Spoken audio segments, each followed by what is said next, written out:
بیگم به نودنیل رو بخورم. بابا نام نام نام نام نام نام نام نام.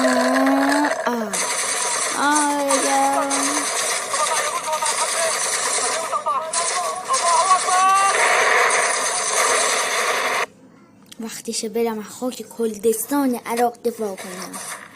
آره بابا تو که حمله کن ها. چی شد؟ با من حمله کنی؟ چی میخونیم؟ فلان میخونم. آره اینم میخونم. خیلی خوبه. جونمی من پول دارم. امان بدبخت بگیر پول بگیر بیچاره. آخ جون من قطرم. خیلی عمالی. آمریکا اینجا یکم قیمت نفت و بنزینمو بالا میبرم. ای خدا اینو قیمتش بالا